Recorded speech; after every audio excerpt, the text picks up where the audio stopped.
What can make you feel secure? Ano pa ba yung mga pag naisip natin na insecure tayo, nagkakaroon tayo ng mga fears, at ano naman yung nagbibigay sa atin ng sense of security?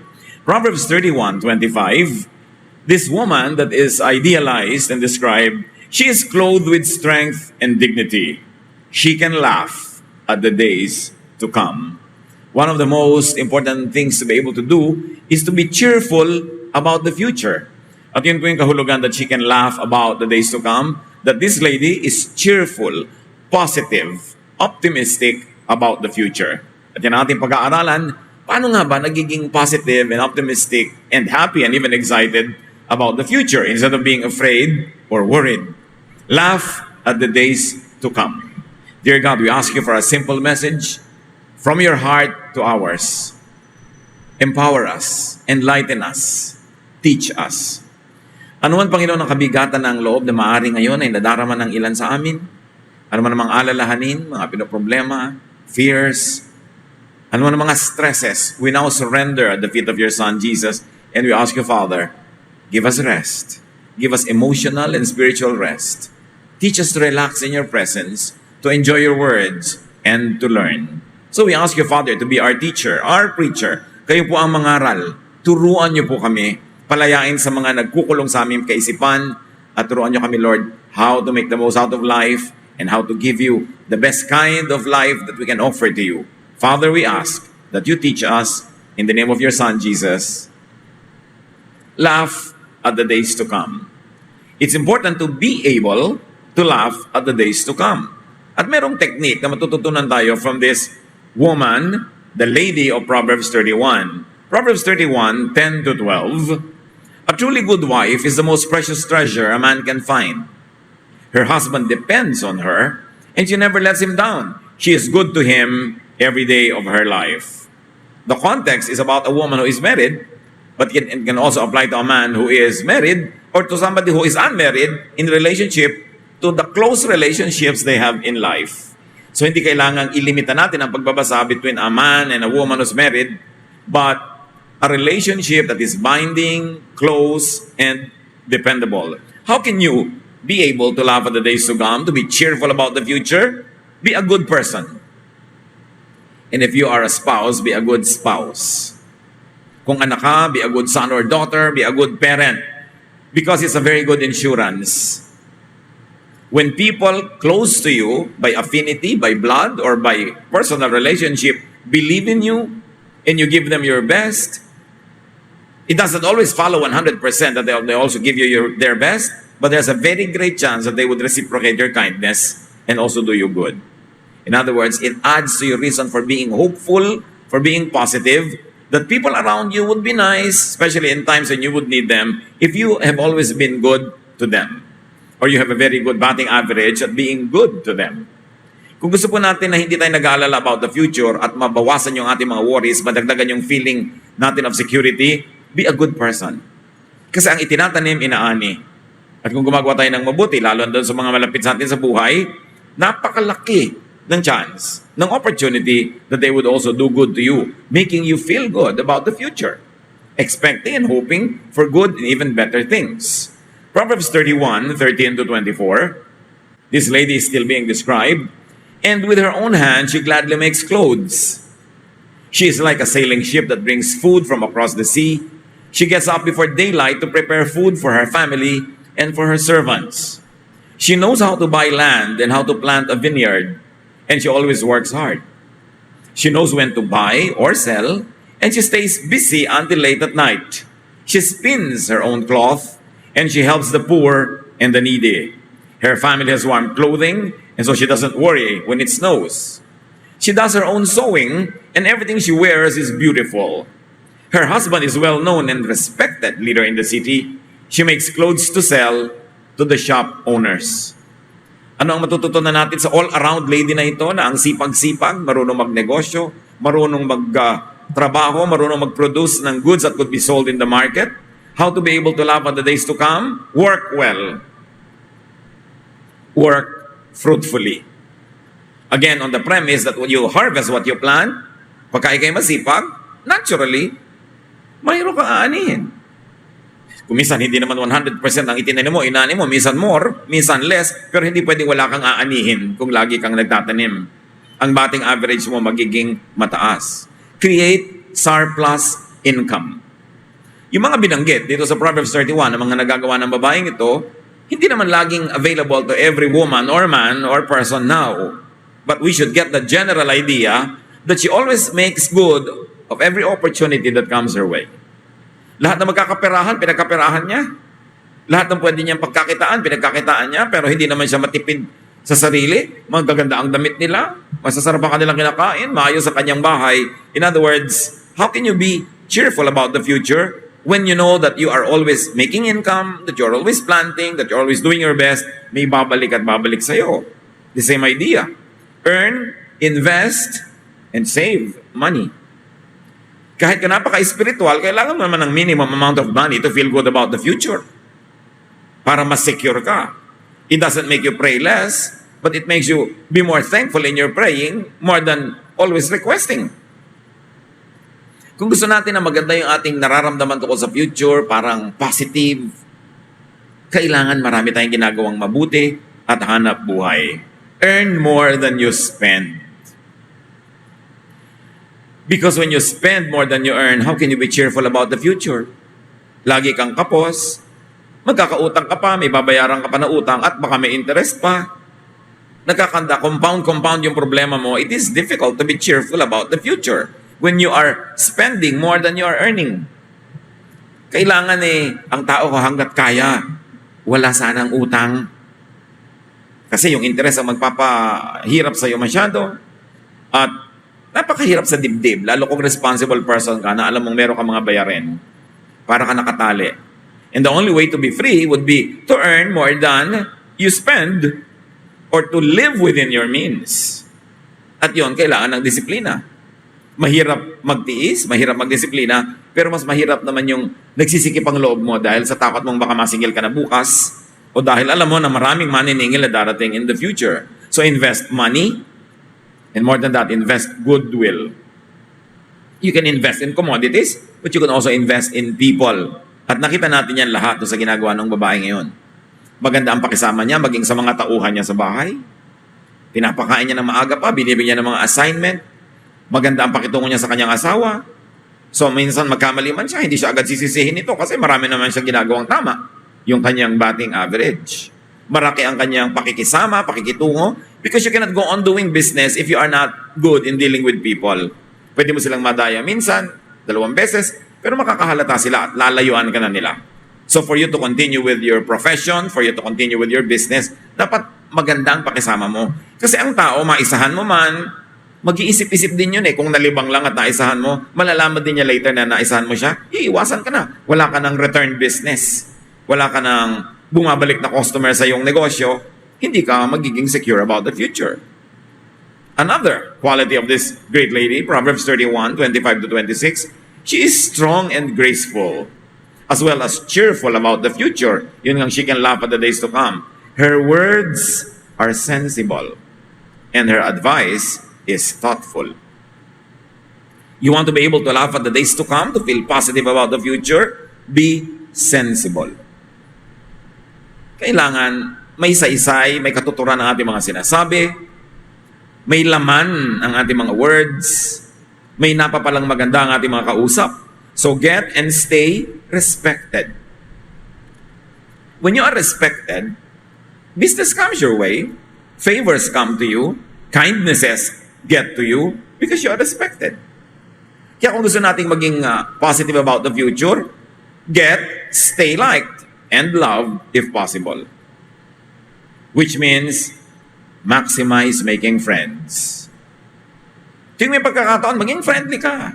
Tuwing pwede ka magbigay, magparaya, magpasensya, gawin mo. Para pag dumarating yung mangilan-ilang pagkakataon na hindi mo ka makapagpasensya, hindi ka makapagparaya, o ikaw yung medyo stressed at mainit ang ulo mo, mapagpasensyahan ka ng kapwa mo dahil madalas naman ikaw yung nagpapasensya. Maganda yung maraming magandang tanim. Maximize making friends. Kahit pasabihin mo na wala ka namang vested interest sa pakinabangan yung nagiging friend mo, masarap pa rin na may friend. May mga surprises sa buhay mo na hindi mo inaasahang mga kabaitan, kagandahang loob na biglang dumarating dahil may friends ka.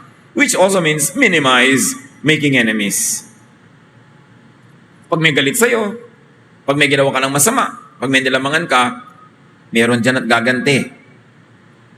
Naghihintay lang kumisa ng pagkakataon. Paano ka magiging secure about the future? Paano ka magiging cheerful about the future kung alam mong merong mga naghihintay doon sa dilim na gumanti sa'yo?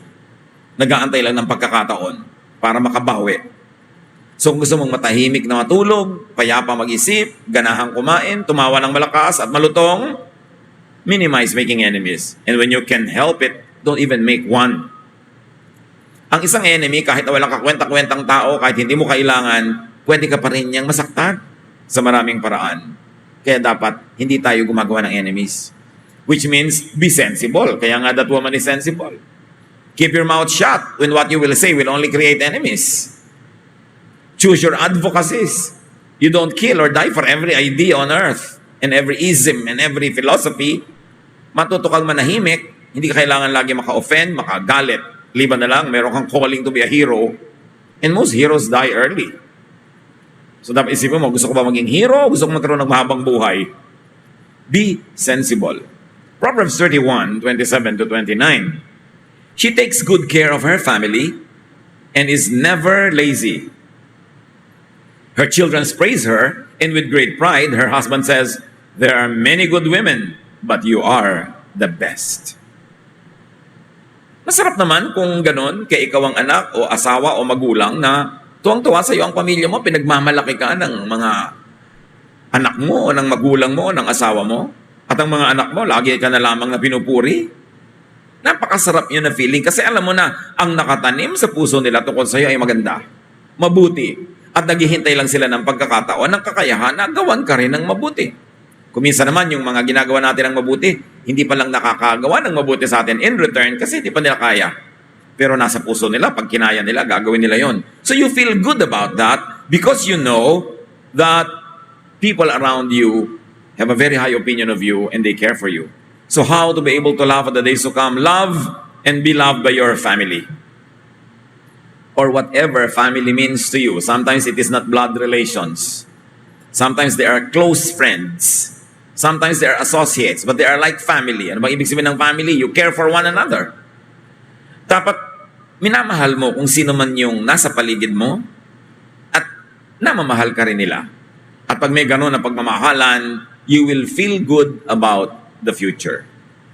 Ang isa sa mga pinakamalaking stress, isa sa mga pinakamatalamak na insecurity ng tao ay yung tumanda, magkasakit, maghirap na mag-isa.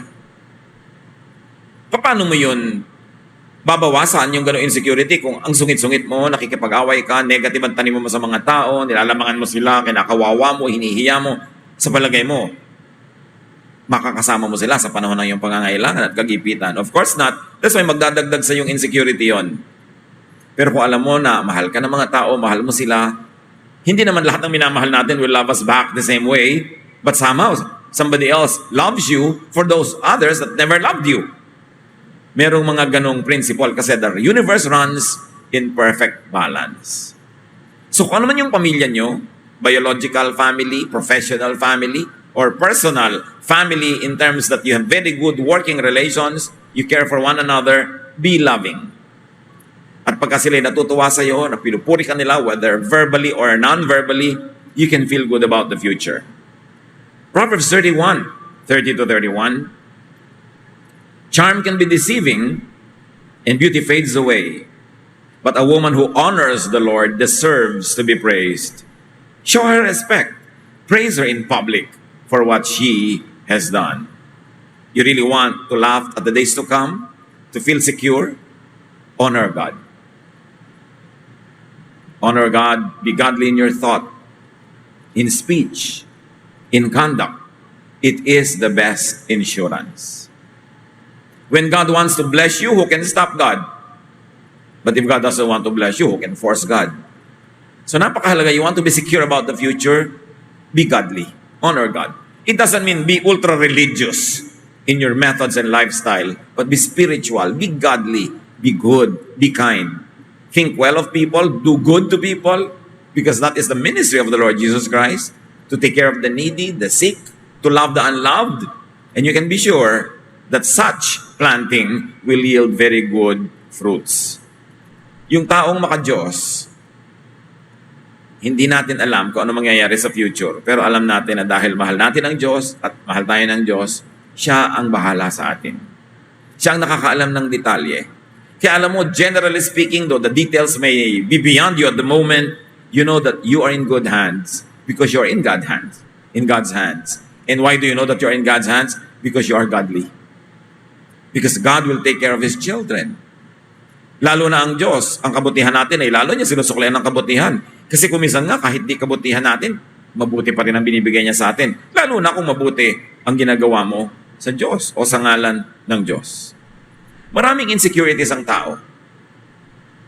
Mga insecurities na hinahanap nila sa kumisan ay sobrang kaartehan, akala nila magiging sikat sila at mapupuno yung kulang sa kanilang puso. Akala nila sila'y makakangaan, yung pala nalalait-lait lang at lalong naaayawan. Maraming ginagawa ang mga tao to feel secure, nagiging selfish, walang ginawa kundi mag-ipon lang para sa sarili. Tapos, ang lahat ng tao, nilamangan, ang lahat ng tao, hindi ginawa ng mabuti. Walang security na naghihintay sa ganong klaseng tao. Dumarating nga ang panahon na kahit may pera ka, sobrang may sakit ka, hindi mo kayang pumirma ng withdrawal slip eh. O hindi mo kaya mag-withdraw. Kailangan mo pa rin ng tulong ng iba. You want to be secure about the future. You want to laugh at the future, to be positive about it. Earn more than you spend. Create wealth. Be good to people. Invest in people. Invest in goodwill. Invest in the land. Invest in commodities. And above all, be godly. When you are always loving, do not problematize who will love you back. God works in perfect balance. It is God's business to balance your life. Pero kung ikaw naman laging nanglalamang, laging ikaw itong hindi maganda ginagawa, mababalanse ka rin. Ikaw ang masisingil. Many people are insecure dahil wala silang masyadong magandang tanim sa buhay. Natural lang na mag-alala sila. So make sure that you plant the best in people's hearts. You cannot always be 100% industrious, but don't be lazy. Whenever possible, pagkakasama mo ang mga tao, dapat masarap kang kasama. Hindi ka yung amo, hindi ka alalahanin, hindi ka utos ang utos, kundi ikaw yung naglilingkod, ikaw yung mabait. Lagi ka magugustuhan ng mga tao. At huwag tayong maging proud to think that we could be self-sufficient. People need people. We were created by God to need one another and to fill each other's needs. Most insecurities come from selfishness.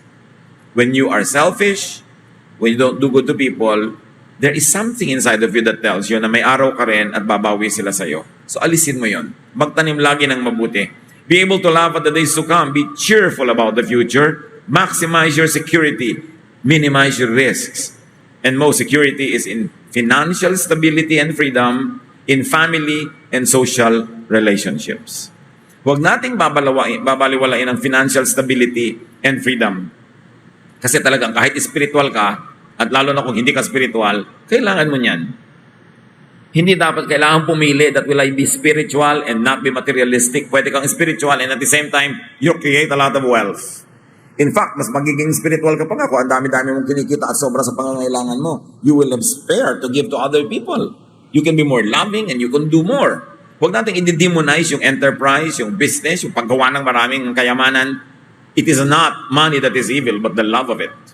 So love making it, love giving it away, love enjoying it, and there's nothing wrong with that. Huwag tayong laging asa ng asa sa iba. Kasi kung nakaasa sa kaiba, nakaka-insecure yun. Paano kung hindi ka bigyan? Paano kung mawala siya? Kaya importante to be very sufficient, self-sufficient, and more than sufficient. Be kind, be godly, and you can feel good about the future. Ama namin, turuan niyo po kami na namnamin pa kung bakit ang babaeng aming pinag-aaralan ay pwedeng maging positive about the future, that she can laugh at the days to come. Teach us to deal with our insecurities and our worries by doing the right thing, being positive, planting good seeds, maging masipag kami, maging mabuti at mabait, and then you take care of the rest. We plant, but you bless the seed and you make it grow. Ang ituro nyo sa amin, Lord, at lagi naming maalala is to always plant good things and we can feel good about the future. Pag-isip-isipan natin, pag-bulay-bulayan, i-apply sa buhay ang simpleng lesson from this woman of Proverbs 31. And may everyone improve in this department, that we feel better about the future, we're more positive, and we're more secure. Dear Lord, guide us. to make personal applications in our lives right now as we remain silent in your presence.